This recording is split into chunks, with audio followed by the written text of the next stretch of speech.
Hi everyone, Ann Wilson here, and I'm working in Quilt CAD today, working on this quilt, and I wanted to show you something. I had a thought that I probably haven't shown you.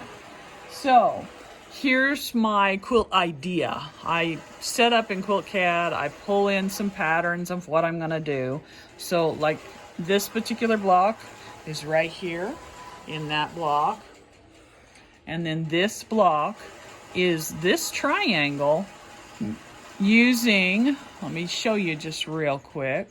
In your tools, there is triangle blocks, and you can set crisscross, and that's changing. See how it's adjusting that? So we just made that design into a block. Then I can go quilt that as a whole block. So I did that right here in this whole thing. But in order to have it out here, I just need two, okay? So there's a couple, well, there's one way because they don't really have it here.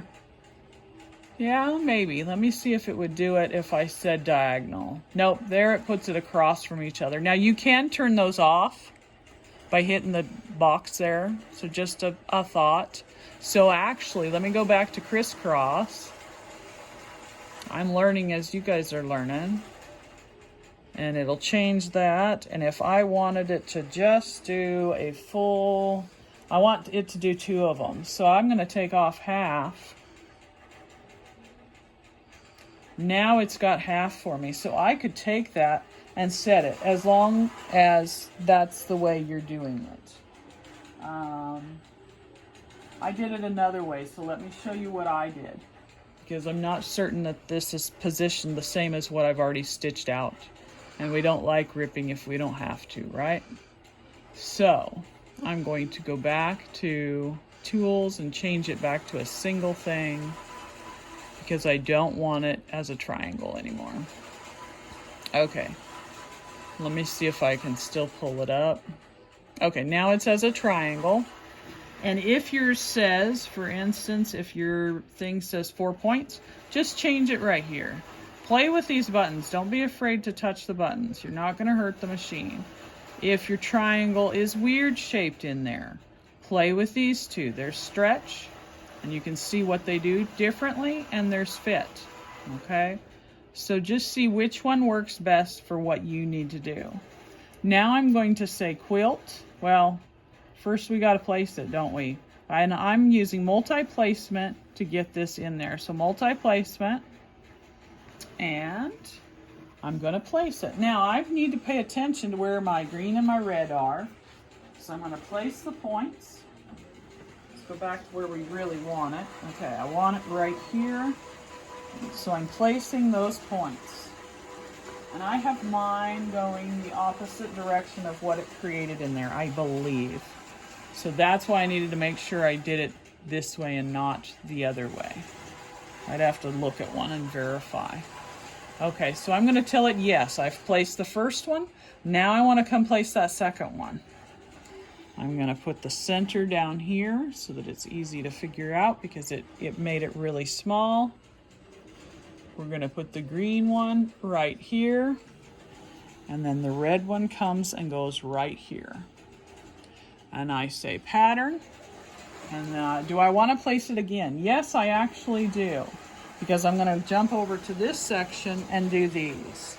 Now, if you have used Quilt CAD to set up your blocks and your designs for the location, and you're using multi-pattern placement, don't go back out of this because it erases everything that you have right here.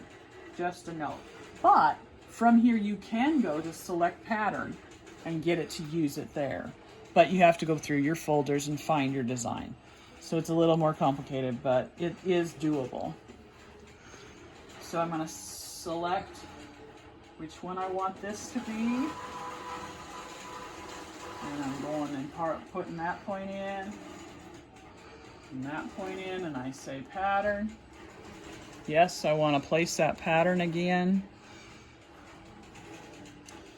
And we're going to put that one there. This one here, and this one here. Pattern. Do I want to place it again? Yes, I actually have one over here, but I'm going to show you something else just to help do the connections and so you can see when we go to optimize. I'm going to go over here real quick. Try not to run us out of too long of a video. I'm grabbing the other design that I'm using in this. And so I pulled it up by using select pattern. Might have done that a little too fast for y'all. I'm going to place that pattern now. Went into my triangle folder because that's where that particular design was and pulled it up. And so now I've placed that. Do I want to place it again? Yes, because it can connect right to this one. So I'm going to put that right there, and right there.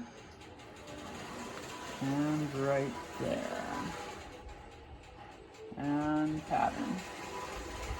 I don't need to place that one again. Now, I could go grab this other one, but I'm going to have some quilt shrinkage from here. So if you're sitting here and you're watching your quilt and you can help us adjust for quilt shrinkage, then by all means you can make a whole row if you want to. I like to have a little more control, so I'm not going to do that. So I'm going to say quilt. We're going to go over to the main screen. Now come look, we've got blue dots. Let's take care of some of those blue dots. If we wanted to get rid of all of them, we would say remove all. But I only want to get rid of part of them because there's a jump line right here. So I'm going to say check for breaks, and I'm going to say animate stitching. This is going to ask me on each individual block or blue dot if I want to remove it. This is the one I don't want to remove. So I'm going to say no. Yes, I want to remove that one. Yes, I want to remove that one. And yes, I want to remove that one. Now it did it just fine. If you've got some, like maybe you set one reversed in here, you can play with that auto reverse button and have things flip around. And it will maybe help you get them lined up so that they will stitch as a continuous design. The other thing you could have done is do the, where you number them and do each one. And you number, okay, I want this one first, this one second, this one third. So those are what some of those features are in there. So that'll help you, I hope.